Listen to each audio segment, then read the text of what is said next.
Hey everyone, I hope that you're well. In today's video, I'm going to be doing the Nonfiction on Booktube tag, which was created by Olive at A Book Olive, and she is hosting Nonfiction November. And I was very kindly tagged by Lukash at Totally Pretentious. He has a great channel. I just discovered it through one of his comments on my videos. Please do go and check out his channel if you have not already. I will leave a link to his channel down below and also to Olive's channel. So I guess I'll just get stuck into the questions. So number one is, how much nonfiction do you read? And I have never, historically, I should say, been a huge nonfiction reader.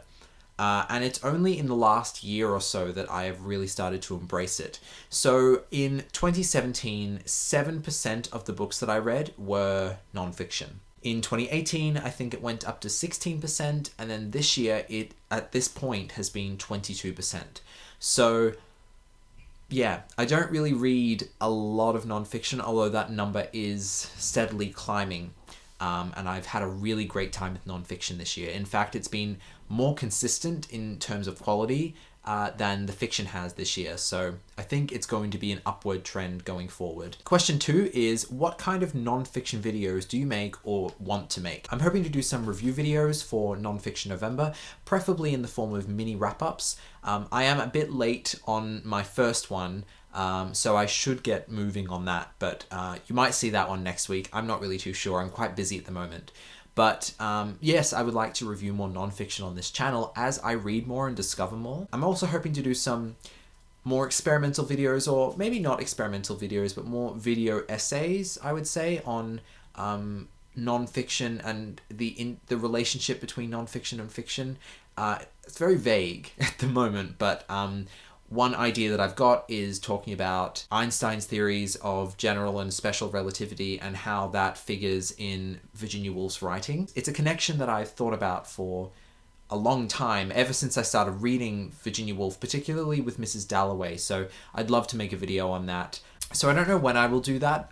It is quite a research-heavy video, so that might pop up next year sometime, but I think it could be really interesting. But beyond that, I don't really have any other plans for nonfiction videos on my channel. Question 3 is, what's your favorite subgenre of nonfiction? And this one is difficult for me to answer because I don't think I've read enough nonfiction to have a favorite kind of subgenre. But I will say I do gravitate towards science, linguistics, and history books. And after reading Cromwell's biography, I would probably say that biography could become one of my favorite subgenres. I just need to read more of it. Also maybe philosophy too. I've really been enjoying reading some philosophical works this year, so I hope to keep that up next year, but I don't really have a single favorite. Question 4 is, do you have a favorite nonfiction book? And like the subgenres, I don't really have a favorite, but I wanted to talk about one book in particular that I read this year and really stands out to me, and that is Awakenings by Oliver Sacks. Now, I've read a few Oliver Sacks books, but this one is by far the best one I've read. It's about a group of 20 patients who contracted the sleeping sickness, which I believe was in the early 20s. I'm not 100% certain on that, but they're basically rendered catatonic by this. Those who don't die often fall into a decades-long sleep. The reason for this is that they have lost a lot of dopaminergic neurons in the brain, and they don't make enough dopamine anymore. So it's this kind of intense Parkinsonian state that they're in. But when Sacks was working in a hospital, I think it's given a fictitious name in here, he gets his hands on L-Dopa, which is a dopamine precursor, and he administers it to a group of 20 patients. And this book is basically a case study in a way of these 20 individuals and how they individually responded to L-Dopa when they woke up. And it's fascinating. It's really wonderful. But it doubles as a case study and a memoir as well, which is really interesting and provided for easier reading, despite the fact that this is one of his more academic books. I found it engrossing, completely engrossing, and I highly recommend it. If you're interested in reading some medical nonfiction, this one's really good. Question 5 is, what do you think keeps people from wanting to read more nonfiction? I think on one hand, people look at nonfiction and they think about school or academia, there's this idea that when you are spending time relaxing, you shouldn't be learning new things. You shouldn't be challenging yourself. Again, that's a general thing, okay? There are a lot of people I know who would agree that yes, you shouldn't be doing that. You should be relaxing and winding down. And I guess it does depend on your job, the kind of lifestyle you live, all sorts of factors. But a lot of people just don't want to apply themselves in that way when they have free time. They want to relax. They want to spend time with their family, etc., etc., etc. They don't really want to read a dense nonfiction book. Now, nonfiction doesn't have to be dense. It can be short, accessible, readable. But that's the kind of assumptions that people make about nonfiction. Fiction, on the other hand, provides this sense of escape from the real world. So again, if you have a particularly challenging job or you're going through a tough time, fiction is often a refuge for people. Nonfiction requires them to think about reality, and for some people, that's not something that they really want to do. So I think that's why a lot of people prefer to read fiction over nonfiction, and it stops people from reading more nonfiction, perhaps because they read some in the past and now they're going through a tough time, that they have a big crazy job and they just want to read fiction. And that's completely valid. I completely understand that. But I think that's a big reason for why people don't want to read nonfiction. Number 6 is, why do you like nonfiction? I love nonfiction because it allows me to learn every day. I don't need to go to a class to learn things. I don't need to be assessed on what I read either, which is wonderfully liberating. What's a nonfiction book you read because of YouTube? I'm just going to have to say not applicable here. I actually haven't read one because of YouTube. Although I have made some notes on certain books that I've seen on Booktube, so they might pop up in the future, but as of now, no.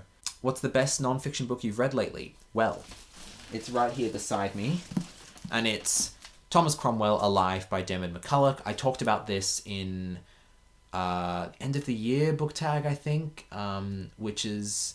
I think it came up in the question about which book do you think will shock you and could be a 5-star read. I said this one, and it was a 5-star read for me.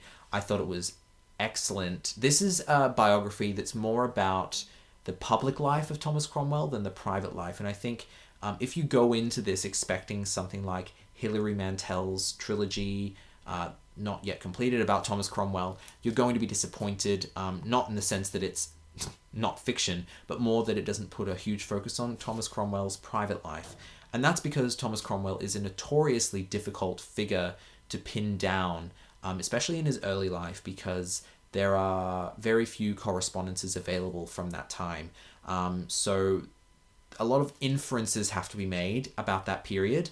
And Damon McCulloch definitely plays the role of detective here. He is making so many links between things and doing so in a convincing way. And I believe this was really important in furthering scholarship surrounding Thomas Cromwell. So I found it really stimulating, actually, to read about this man in such detail. It's very meticulously researched. I think 200 pages of it are just notes and the bibliography. So there's a huge amount of material in here, and it really depends on how much you want to engage with it. But it's great. It's well written. McCulloch is quite sardonic and left me laughing out loud at some points with his wry remarks on certain things. So I thoroughly enjoyed this, and yeah, this is definitely going to figure in my top 5-10 nonfiction books at the end of the year. Haven't really decided what the number will be, but it will be in the top books for nonfiction in 2019. Question 9 is, what are some of your nonfiction reading goals? So the first one, I'm just looking at my computer here. So the first one is to increase the proportion of nonfiction that I read from, I think, 22% this year to 25 to 30% next year. Next year will be a change of pace for me. I don't think I'll be reading as much because I'll be a lot busier going back to university. So I'm not sure how that will work, but I think it will just kind of follow naturally from what I've been doing this year.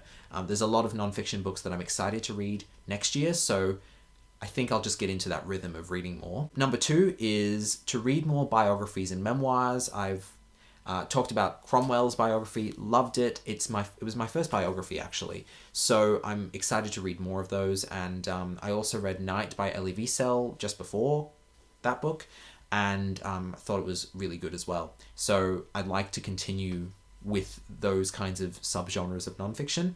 And then number 3 is to finish 2 books in particular that I wanted to finish this year, but I know I won't be able to finish in 2019. They are History of Western Philosophy by Bertrand Russell and The History of Western Science by John Gribben. These are 2 huge volumes, very authoritative, very detailed about their respective subjects. I am really excited to read them, but they are big, so they are therefore daunting, and they're not going to fit in this year. So we'll see how that goes next year. Beyond that, I need to get closer to 2020 in order to work out particular, more specific reading goals for nonfiction, but I think that's okay for now. Question 10 is, what's your advice for incorporating more nonfiction in your reading diet? So I would say start reading things that you find interesting in the fiction that you read. So for instance, if you are reading Milkman by Anna Burns and you think, wow, this is so interesting, go and read a book about the Troubles in Northern Ireland. There are plenty of books out there, varying levels of accessibility. I would advise starting with a more accessible one. I think a lot of people feel that when they want to delve into a topic, they think, I need to get the most authoritative text, the chunkiest book I can find. I would advise against that because you will get bogged down in the details, which sometimes are a bit superfluous. For instance, in Thomas Cromwell's biography, I wouldn't say that the details were superfluous, but they certainly were very particular. And it shows the painstaking research that went behind the book. But to someone who's just trying to get a grip on Thomas Cromwell, it's not very helpful. So I would advise going for a more slender volume, a more accessible book. And then from there, you just read whatever takes your fancy. It might be, again, something that you've read in fiction, or if you've read something interesting in your nonfiction adventures, follow that. Just find other books on that. If you loved reading about the Troubles, you can just read more books on the Troubles, and then eventually you might want to find out about the history of Northern Ireland within the United Kingdom, or the history of Ireland as a whole. And it can lead you to all sorts of different places. I know that's been the case with me in nonfiction this year and last year. So just listen to your brain and read what you find interesting. That's the thing. I think with nonfiction as well, there's more liberty in what you read, because there isn't as much snobbery about nonfiction. There's not this sense of, there's like a nonfiction establishment that determines what is canon and what is not. And that's really freeing, because I think a lot of people end up reading certain fiction books because they feel that they have to. Whereas in nonfiction, I don't really see anyone setting rules or setting standards, and I think that's really liberating. So again, just read what you want and see where it takes you. That's all I have to say about that. So I think that brings me to the end of the tag. So I had a great time. Thank you, Lukash, again for tagging me. In terms of who I'll tag, I'll just put the names down below. I can't think of anyone off the top of my head who either hasn't been tagged or hasn't done it. So I might just leave it there. And I think that's about it. So thank you so much for watching, and I will see you in the next video. Bye, guys.